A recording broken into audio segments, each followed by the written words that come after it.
Steve Harvey had been hosting Family Feud for over 13 years, and he prided himself on being unshakable. He had heard thousands of stories, witnessed countless emotional moments, and navigated every kind of family dynamic imaginable with grace, humor, and compassion. But on a cool November afternoon in 2024, an elderly couple named George and Dorothy Campbell were about to reveal a secret so shocking, so morally complex, and so emotionally devastating that it would cause Steve Harvey to literally walk off the stage in the middle of taping, unable to continue. What started as a light-hearted question about their relationship would unravel into a confession that left everyone in the studio speechless and forced an entire audience to confront uncomfortable questions about love, loyalty, sacrifice, and the impossible choices people make when caught between duty and desire. Before we dive into this powerful and controversial story, make sure you hit that like button and subscribe so you never miss these moments that challenge everything we think we know about right and wrong. The Campbell family stood on the Family Feud stage with the kind of quiet dignity that comes from people who have lived full, complicated lives. George Campbell was 78 years old, a tall man with silver hair and bright blue eyes that still sparkled with life despite his age. Beside him stood Dorothy Campbell, 76 years old, petite with snow, white hair styled in soft curls and a gentle smile that made everyone who met her feel instantly comfortable. Their daughter, Linda, age 52, stood next to them along with Linda's husband Tom, age 54, and their two adult children, Michael, who was 28, and Sarah, who was 25. They were competing against the Martinez family from Arizona, and the game had been progressing normally with plenty of laughter and the kind of wholesome family interaction that made Family Feud such beloved television. What made the Campbell family particularly charming was the obvious love between George and Dorothy. Throughout the game, they had been holding hands, exchanging knowing glances, and finishing each other's sentences in the way that couples who have been together for decades often do. Steve Harvey had noticed their connection and had been making jokes about relationship goals and true love, getting laughs from both the family and the audience. During a break between rounds, Steve decided to engage with George and Dorothy more directly, sensing that their story might provide some heartwarming content for the show. He walked over to them with his microphone, that famous smile on his face, ready to hear about their long marriage and maybe get some wisdom about lasting love. "George and Dorothy Campbell," Steve said warmly, "I got to tell you, watching you two throughout this game, it's beautiful. You can see the love between you. How long have y'all been married?" George and Dorothy exchanged a look, and something passed between them that Steve couldn't quite read. Dorothy's smile faltered for just a moment before she composed herself. George cleared his throat and spoke carefully. "Well, Mr. Harvey, that's a bit of a complicated question." Steve raised his eyebrows, his comedian instincts picking up on the potential for humor. "Complicated? How is that complicated? You either been married a long time or you haven't. What, you forget your anniversary? You in trouble, George." The audience laughed, but George didn't laugh with them. Neither did Dorothy. Their daughter Linda had gone very still, her face showing an emotion that looked like dread. The grandchildren were looking at their grandparents with wide eyes, clearly knowing something was about to happen. "Mr. Harvey," Dorothy said quietly, her voice shaking slightly, "George and I have been together for 54 years, but we've only been legally married for 3 years. Steve's face showed confusion. "Okay, so y'all had a long relationship before you made it official. That's not that unusual. Lots of couples live together before they tie the knot these days." "That's not exactly what happened," George said, his voice heavy with an emotion Steve couldn't identify yet. "Mr. Harvey, the reason Dorothy and I weren't married for 51 years is because I was already married to someone else." The studio fell silent. Steve's smile disappeared. "Wait, what? You were married to someone else? You had a wife and Dorothy was... You were having an affair for 51 years. "Not an affair," George said firmly. "Dorothy and I had a complete life together. We bought a house together. We raised our daughter together. We built a life together. But yes, technically, legally, I was married to another woman that entire time." Steve Harvey looked like someone had punched him. He glanced at the producers, then back at George and Dorothy, then at Linda, who was crying silently. I don't understand. You lived a double life for 51 years. You had two families. No. Dorothy spoke up, tears now flowing down her face. He didn't have two families. He had one family that he lived with and loved, and he had one wife in name only that he supported but couldn't leave. Steve's face went through several expressions: confusion, shock, judgment, and then something that looked like he was trying very hard to understand. Somebody needs to explain this to me right now because I'm not understanding how this worked or why this happened. George took a deep breath, and when he spoke, his voice carried the weight of 54 years of secrets and pain. Mr. Harvey, in 1970, when I was 24 years old, I married a woman named Helen. We had known each other since high school, and our families expected us to marry, so we did. Within the first year of marriage, I realized Helen had severe mental health issues that had been hidden from me. She had paranoid schizophrenia that her family had managed to keep secret. He paused, struggling to continue. Helen had violent episodes. She would have complete breaks from reality. She was in and out of psychiatric hospitals. And I tried, Mr. Harvey. I really tried to be a good husband, to get her help, to support her. But it was destroying me. I was 25 years old and I was living in what felt like a nightmare. Dorothy took over the story, her voice trembling. I met George in 1971.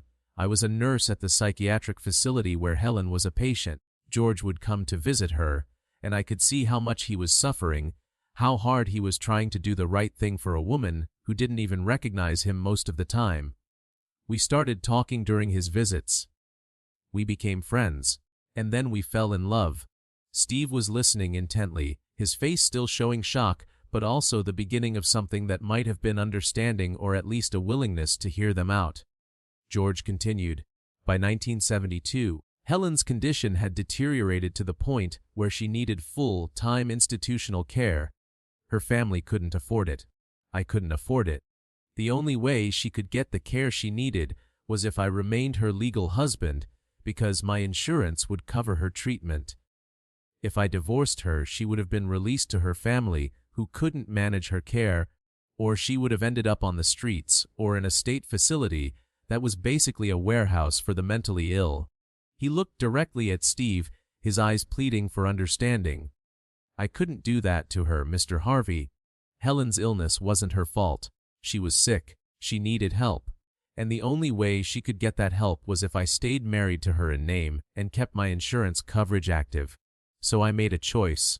I stayed legally married to Helen while building a life with Dorothy. Dorothy added. George visited Helen every single week for 48 years until she died. He paid for her care. He made sure she had everything she needed. He never abandoned his responsibility to her. But he also couldn't sacrifice his entire life, his chance at love and happiness, for a marriage that existed only on paper. Steve Harvey stood there, and for one of the rare times in his career, he was completely speechless. His face showed that he was processing something that challenged every assumption he had about marriage, loyalty, and right and wrong. Finally, he found his voice. So let me make sure I understand this. George, you were legally married to Helen, who was institutionalized with severe mental illness. You kept her as your legal wife so she could have insurance coverage and proper care. But you built an actual life with Dorothy. You had a child together. Linda spoke up, her voice shaking. I'm that child, Mr. Harvey. I grew up knowing that my father was married to a woman named Helen who I never met because she was too sick to have visitors other than my dad. I grew up watching my father drive to the psychiatric facility every Saturday to visit a woman who usually didn't even know who he was. And I grew up with two parents who loved each other deeply but couldn't be legally married. She continued, tears streaming down her face. Do you know what it's like growing up with that secret? Do you know what it's like being in school and having to lie about your parents? My mother couldn't be listed as my father's wife on any forms. She couldn't be his emergency contact. When he had a heart attack 12 years ago, the hospital wouldn't let her make medical decisions because legally, she wasn't his wife. Helen's family had to be called, people who didn't even know him anymore, to make decisions about his care while my mother, the woman who had been by his side for over 40 years, had to stand in the hallway and wait. Steve Harvey's expression had shifted from shock to something deeper, more troubled. He started pacing, clearly wrestling with how to process this information. The audience was completely silent, unsure how to react. "How did Helen's family feel about this?" Steve asked. "Did they know?" George nodded sadly. They knew. They had known about Dorothy and Linda since the beginning, and they accepted it because they understood that I was doing what I had to do to make sure Helen was cared for. Helen's sister even told me once that she was grateful I had found some happiness because caring for Helen from a distance, supporting her, visiting her, it would have been unbearable without having something positive in my life. Dorothy added, "Helen's family couldn't afford her care. The state facilities in the 1970s and 80s were horrific. If George had divorced her, Helen would have ended up in one of those places. We all knew it.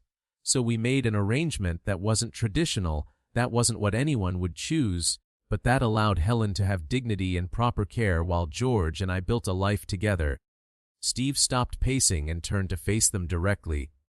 "But it was still wrong. I'm sorry, but I have to say it. You were committing adultery for 51 years. You built a relationship on the foundation of breaking marriage vows. How is that okay?" The challenge in Steve's voice was clear, and the tension in the studio ratcheted up immediately. George's face showed pain but also a flash of anger. "You think I don't know that?" George said, his voice rising. "You think I haven't wrestled with this every single day for 54 years? You think I haven't asked God for forgiveness 1,000 times? But Mr. Harvey, what was I supposed to do? Let Helen rot in a state institution because I wanted to be free?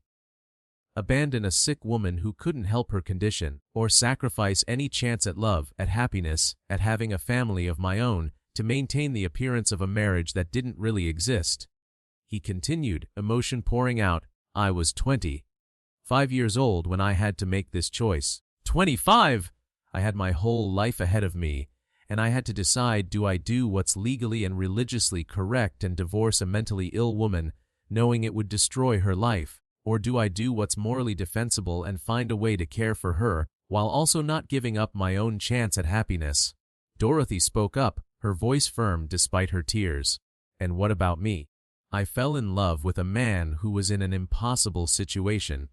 Was I supposed to walk away from the love of my life because the legal and religious institutions hadn't caught up with the complicated reality of mental illness and healthcare? Was I supposed to deny myself love, deny our daughter life, because George's first marriage existed only on paper?" Steve Harvey stood there, and you could see the internal struggle on his face. He was a man of faith, someone who believed in the sanctity of marriage, but he was also someone who believed in compassion and understood that life was complicated. When he spoke again, his voice was quieter, more conflicted. "I hear what you're saying. I understand the impossible position you were in, but there are people watching this who have taken marriage vows seriously, who have stayed in difficult marriages, who have honored their commitments even when it was hard. What do we say to them? That it's okay to just build a life with someone else as long as you have a good reason?" Linda stepped forward, her voice passionate. "Mr. Harvey, my father visited Helen every single week for 48 years. Every Saturday, without fail, he drove to that facility. He sat with a woman who usually didn't recognize him. He held her hand when she was agitated. He advocated for her care. He made sure she had everything she needed. He never abandoned his responsibility to her. Is that not honoring a commitment?" She continued, "My father supported Helen financially their entire lives. He never divorced her and cut her off. He maintained his insurance coverage so she could have proper care. He made sure her family was updated on her condition. He did everything a husband is supposed to do except live with her, which was literally impossible because she was institutionalized. How is that abandonment?" Michael, the grandson, spoke up for the first time. "Mr. Harvey, I'm a lawyer. I've studied cases like this. In many states, what my grandfather did, maintaining financial and medical responsibility while living separately, is considered constructive marriage. The law recognizes that sometimes people can't physically live together but are still fulfilling their marital obligations. My grandfather was in a situation where his wife couldn't be a wife in any traditional sense, but he never stopped being her husband in the ways that mattered, providing for her, ensuring her care, visiting her, advocating for her. Sarah, the granddaughter, added, and my grandmother Dorothy was amazing. She never spoke ill of Helen. She never resented the time my grandfather spent visiting her or the money that went to her care. She understood that my grandfather's loyalty to Helen, even in her illness, was part of what made him a good man. She loved him for his inability to abandon someone who was vulnerable, even though it meant they couldn't have a traditional marriage. Steve Harvey looked overwhelmed. He glanced at the producers, then at the audience, then back at the family. I need a minute. I'm sorry, I need to step away and think about this. And then Steve Harvey did something he had never done in 13 years of hosting Family Feud. He handed his microphone to a producer and walked off the stage. The cameras kept rolling, capturing the stunned silence of everyone in the studio. The Campbell family stood there, looking devastated. The Martinez family, their competitors, didn't know where to look. The audience sat in shocked silence. For 5 long minutes, Steve was gone. Producers were scrambling, trying to figure out what to do. This had never happened before. Finally, Steve returned, but when he came back, his eyes were red. He had been crying. He took his microphone back and stood in front of the Campbell family. When he spoke, his voice was rough with emotion. I walked off because I realized something. I realized that I was judging you from a place of having never been in your situation. I was holding you to a standard that's easy to uphold when you've never faced the impossible choice you faced. And that's not fair. He continued, I believe in marriage vows. I believe in commitment. I believe in doing what's right even when it's hard. But George, you did do what's right. It might not have been what's traditional or what's legally clear-cut, but you did what was right. You cared for a sick woman who was your responsibility. You didn't abandon her. But you also didn't give up your entire life, your chance at love, your chance at being a father and grandfather. You found a way to do both. Steve turned to Dorothy. And you, ma'am, you loved a man who was in an impossible situation. You could have walked away and found someone uncomplicated. But you stayed. You supported him. You built a life with him knowing it would be complicated, knowing you would have to make sacrifices, knowing you couldn't have the traditional marriage you probably dreamed of. That's not the easy path. That's actually the harder path. He looked at Linda. And you grew up in a situation that I can't even imagine. Knowing your father was married to someone else, having to keep secrets, watching your mother be legally invisible in your father's life. But you're standing here today supporting your parents, defending them, loving them. That tells me they did something right in raising you. Steve addressed the audience and the cameras. Here's what I learned in the 5 minutes I was off this stage. Life is not black and white. Morality is not always simple. Sometimes people face situations where there is no good choice, only a choice between bad and worse. George could have divorced Helen and been legally and religiously correct, but it would have destroyed a mentally ill woman's life. Or he could do what he did, maintain his legal marriage and financial responsibility while building a life with someone else. He continued, as what they did adultery by the strictest definition. Yes, but is it the same as a man who cheats on his healthy, present wife because he's bored or selfish? No, it's not the same, and we need to be honest enough to acknowledge that not all situations are the same, even if they look similar on the surface. Steve looked back at George and Dorothy. When did Helen pass away? 3 years ago, George said quietly. She died peacefully in the care facility. I was with her, holding her hand. Dorothy was in the waiting room. At the very end, Helen had a moment of clarity. She looked at me and said, "Thank you for not leaving me." Those were the last words she ever said to me. Dorothy added, tears streaming down her face, and 3 months after Helen died, George and I got legally married. After 51 years together, after raising a daughter, after becoming grandparents, we finally got to stand in front of God and legally join our lives. People at the wedding couldn't understand why we were both crying so hard. They thought it was just emotion over finally making it official. But it was more than that. It was 51 years of waiting, of sacrifice, of doing what we believed was right even though it meant we couldn't have what we wanted. George pulled out his wallet and showed Steve a photo. "This is our wedding day, 3 years ago. I was 75 years old and Dorothy was 73. We had been together for 51 years, and we finally got to be husband and wife in every sense. That photo sits next to another photo in my wallet." He pulled out another picture. "This is Helen on our wedding day in 1970. I carried both photos all these years. The wife I made vows to and had to honor even after she was gone to her illness, and the woman I loved and built a life with." Steve Harvey looked at both photos, and fresh tears rolled down his face. "That's the most complicated, beautiful, heartbreaking thing I've ever seen." He turned to the audience.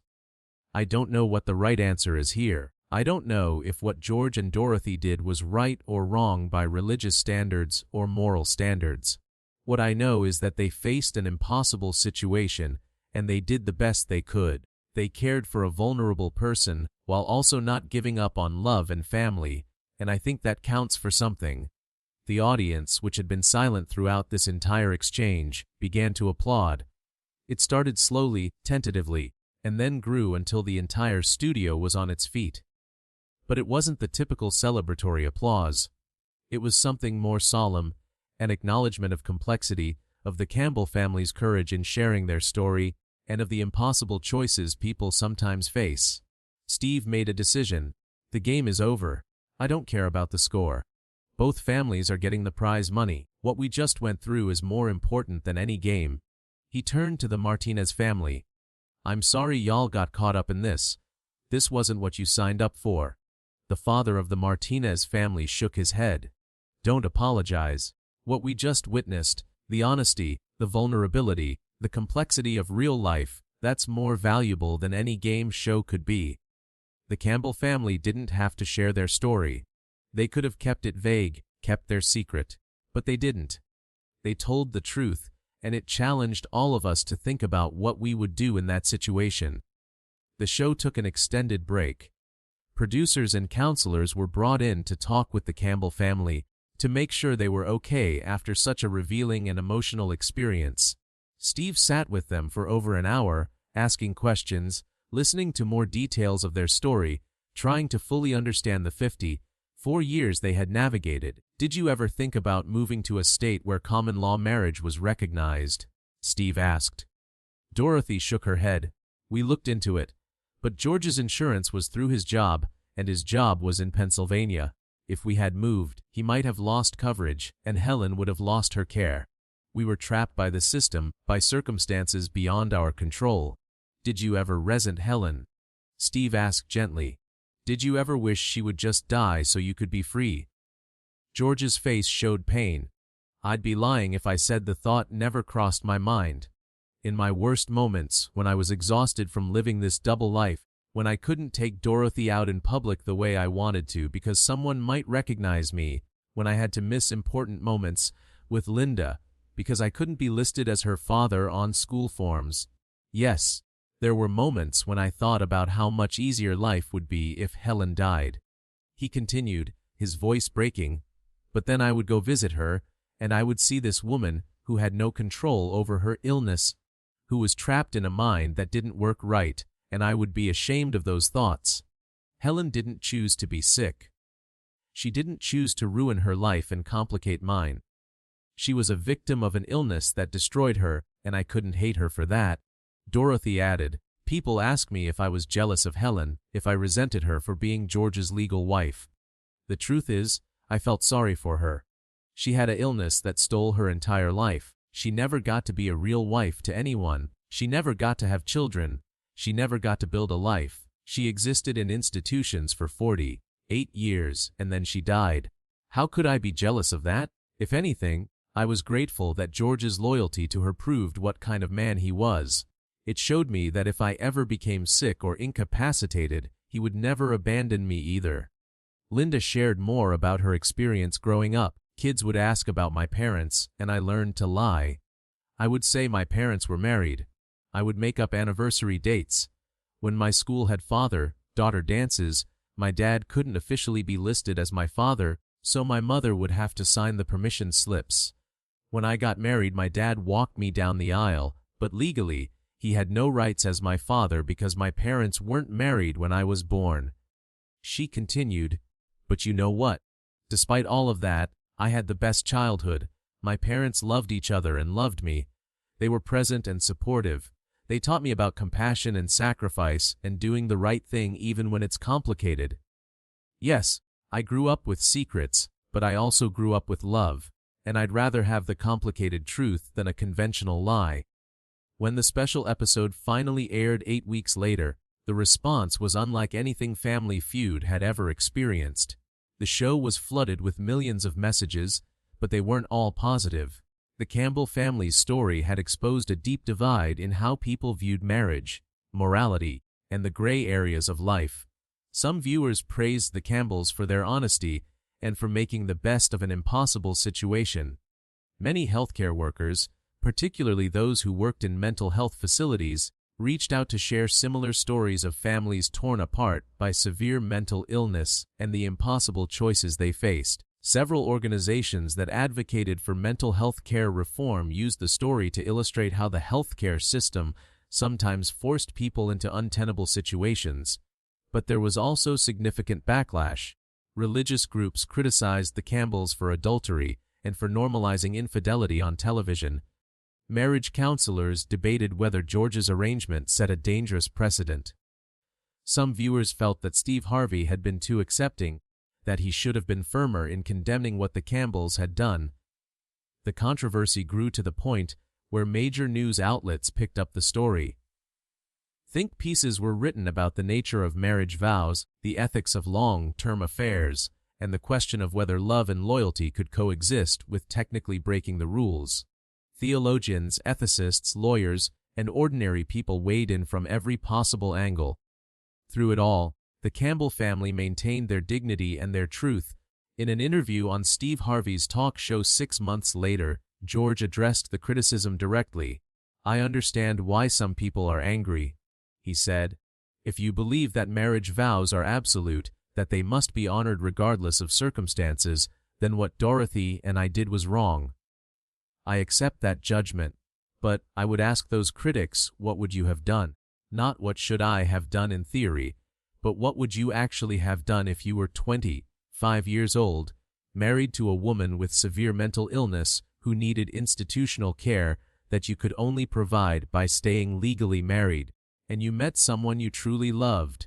Would you really have given up any chance at love for the next 50 years? Would you really have stayed alone for half a century to maintain the appearance of a marriage that didn't functionally exist?"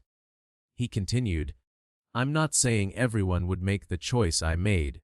I'm saying that until you've been in that situation, until you've had to choose between options that are all flawed in different ways, you don't really know what you would do, and judging someone else's impossible choice from the comfort of never having faced it yourself is easy but not particularly meaningful."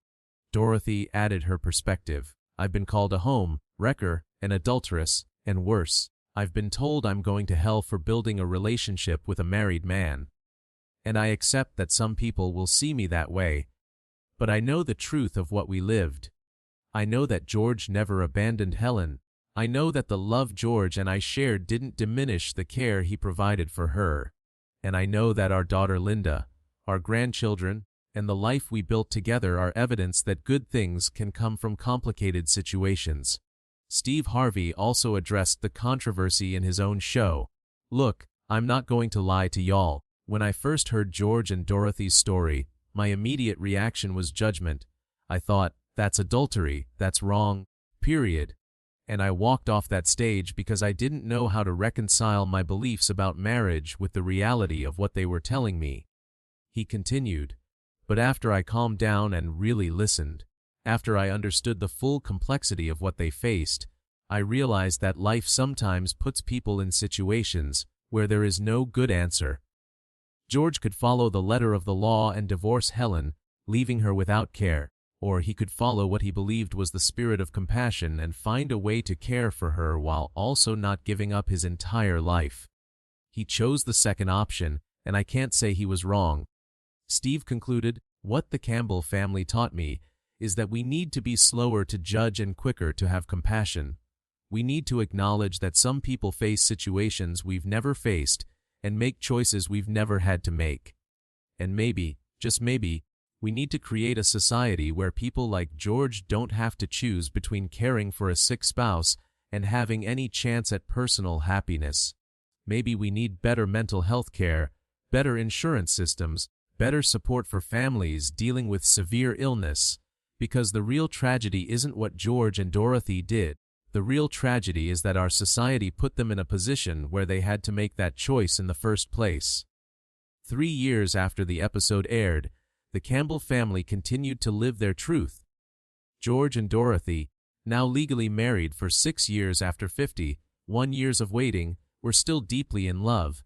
They had become advocates for mental health care reform and for updating marriage and healthcare laws to reflect the complex realities people face. Linda had written a book about her experience titled, "The Daughter of Two Mothers, Growing Up in the Gray Areas of Love and Loyalty."